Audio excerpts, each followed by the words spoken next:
আসসালামু আলাইকুম। আমার সম্প্রতি ব্র্যাকে জব হয়েছে। তো এর পরবর্তী করণীয় কি? আমাকে কি স্টেপ পার হতে হবে এবং ১ম থেকেই আমি কোন কাজগুলো করলে ব্র্যাকে ক্যারিয়ার ভালো করতে পারবো এবং ভালো একজন কর্মী হিসেবে দ্রুত প্রমোশন পেয়ে প্রতিষ্ঠিত হতে পারবো? এরকম বেশ কিছু প্রশ্ন আমার মেসেঞ্জারে এসেছে। তো তাদের জন্য সংক্ষিপ্ত আকারে এই ভিডিওটি উপস্থাপন করার চেষ্টা করেছি।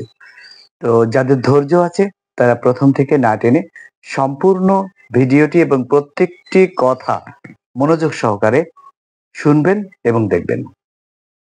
তো দেখুন আপনি যেহেতু একজন ব্র্যাক ফ্যামিলির লোক হয়ে গেছেন, অলরেডি রিটেন পরীক্ষা দিয়ে, ভাইভা পরীক্ষা দিয়ে, ওরিয়েন্টেশন করে আপনাকে যেকোনো একটা অফিসের আন্ডারে জয়েন করতে বলা হয়েছে। তো ১ম যে কাজটি হবে, আপনি আপনার মোটামুটি থাকার জন্য যে কাপড়-চোপড়গুলো সেগুলো নিয়ে যাবেন। দেখুন ১ম ১৫ দিন আপনি কিন্তু যেই অফিসে জয়েন করবেন, সেই অফিসেই থাকতে পারবেন। সেখানে গেস্ট রুম আছে, সেখানে আপনি থাকতে পারবেন। তো এর জন্য আপনাকে কি করতে হবে? মোটামুটি আপনার পার্সোনাল কিছু কাপড়-চোপড় এগুলো নিয়ে যেতে হবে।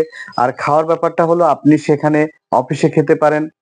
যদি অফিসে ডাইনিং এর ব্যবস্থা থাকে, আর যদি না থাকে তাহলে আপনি হোটেলে খেতে পারেন। মোটামুটি এই কয়টা দিন মানে হয়তো ১৫ দিন কেউ গেস্ট রুমে থাকে না। ওখানে যাওয়ার পরে জব হয়ে যাওয়ার পরে আপনার কলিগদের সঙ্গে শেয়ার করলে তারাই বাসা আপনাকে দেখে দিবে অথবা আপনি নিজেও দেখে নিতে পারবেন। সেখানে একটা ভালো বাসা নিয়ে আপনি উঠে যেতে পারবেন। আরেকটা ব্যাপার হলো যে আপনার যারা কলিগ তাদের সাথে খুব সুসম্পর্ক আ গড়ে তুলবেন, হ্যাঁ? যাতে করে আপনার অ্যাডজাস্টমেন্ট হয়ে যায় খুব দ্রুত এবং ভালো লাগে। তো এরপর আপনাকে যেটা করতে হবে আপনাকে ১ম দিকে আপনাকে প্রায় ১ মাস, ২ মাস, ৩ মাস কারো ক্ষেত্রে আরো বেশি আপনাকে কারোর অ্যাটাচমেন্ট এ দেওয়া হবে। তার মানে আপনার কোনো এক বড় ভাই বা বড় আপার সঙ্গে অ্যাটাচমেন্ট এ দেওয়া হবে যে মূলত আপনাকে কি কাজ করতে হবে। সেটা আপনাকে কিন্তু দেখতে হবে এবং আপনার যে ইমিডিয়েট সুপারভাইজার তিনি কিন্তু মাঝে মাঝে আপনাকে জিজ্ঞাসা করবে, "আপনি কি এই কাজটা বুঝেছেন? পারবেন তো? কি মনে হয়?" মানে খুব সুন্দর ব্যবহারের মাধ্যমে এগুলো কিন্তু পারবেন। তার মানে আপনাকে হাতে কলমে কাজ শিখিয়ে দেওয়া হবে। এজন্য ব্র্যাক কিন্তু বিশেষ সার্কুলার গুলোতে বড় সার্কুলার গুলোতে কখনো এক্সপেরিয়েন্স চায় না। কারণ তারা এটাই বিশ্বাসী যে আমরা ওরিয়েন্টেশন এর মাধ্যমে আস্তে আস্তে ১ মাস, ২ মাস, ৩ মাস, ৬ মাস পর্যন্ত একজন কর্মীকে সম্পূর্ণ বলা যায় যে বসিয়ে, হ্যাঁ? কাজ শেখায়ে তারপরে ব্র্যাক কিন্তু কাজে দেয়। তাহলে আপনি বুঝতেই পারছেন আপনার টেনশন করার কোনো কারণ নাই। আপনার যে কাজ করতে হবে সে কাজগুলো অলরেডি আপনি শিখে যাবেন। তো এর জন্য আপনাকে খুব সুন্দর সম্পর্ক করতে হবে, ভালো সম্পর্ক করতে হবে, সবার সঙ্গে ভালোভাবে মিশতে হবে। এরপরে আপনি যখন আস্তে আস্তে আপনি কাজ বুঝে যাবেন, হ্যাঁ? তো সেই ক্ষেত্রে আপনার জন্য সুবিধা হবে। তবে কিছু ব্যতিক্রম আছে। সেটা কি?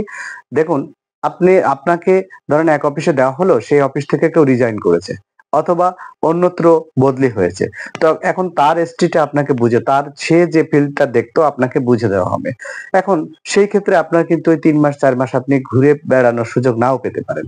আপনাকে ১ম থেকে দায়িত্ব বুঝে দেওয়া হতে পারে। তবে সেই ক্ষেত্রে সর্বোচ্চ সহযোগিতা করবে সুপারভাইজার আপনাকে। যাতে করে আপনি সেগুলো বুঝে শুনে চিনে, মানুষ চিনে কাজ করতে পারেন। তো এইভাবে আপনার তাহলে টেনশনের কোনো কারণ নাই। যে যারা নতুন জয়েন করবেন। এরপরে আস্তে আস্তে আপনার কনফার্মেশন চলে আসবে। মানে সবকিছু আপনাকে কোনো কিছুর খোঁজ নিতে হবে না। অটোমেটিক দেখবেন আপনার কনফার্মেশনও হয়ে যাবে। সবকিছুই হবে, হ্যাঁ? তবে আপনি যদি খারাপ আচরণ করেন, খারাপ ব্যবহার করেন তাহলে আপনার কনফার্মেশন হবে? হবে না।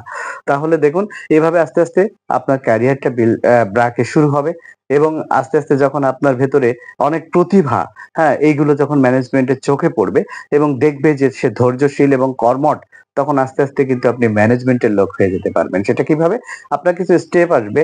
সেখানে আপনাকে এক্সাম দিতে হবে। সেখান থেকে এক্সাম দিয়ে আপনাকে উত্তীর্ণ হতে হবে। আস্তে আস্তে আপনি সহকারী ম্যানেজার, হ্যাঁ? এভাবে এরিয়া ম্যানেজার, এমনকি আরএম আস্তে আস্তে ধাপে ধাপে আরো বড় পর্যায়ে আপনি ডিএম আরো অনেক কিছু হতে পারবেন। তবে এর জন্য দরকার ১ম থেকে ধৈর্য সহকারে কাজ করার।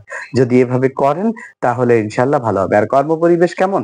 এটা বলার অপেক্ষা না এটা পৃথিবীর ভিতরে ১ নাম্বার এনজিও। তাহলে নিশ্চিত সবগুলোর থেকেই বেটার এটা বলাই যায়। ভালো থাকবেন, সুস্থ থাকবেন। আল্লাহ হাফেজ।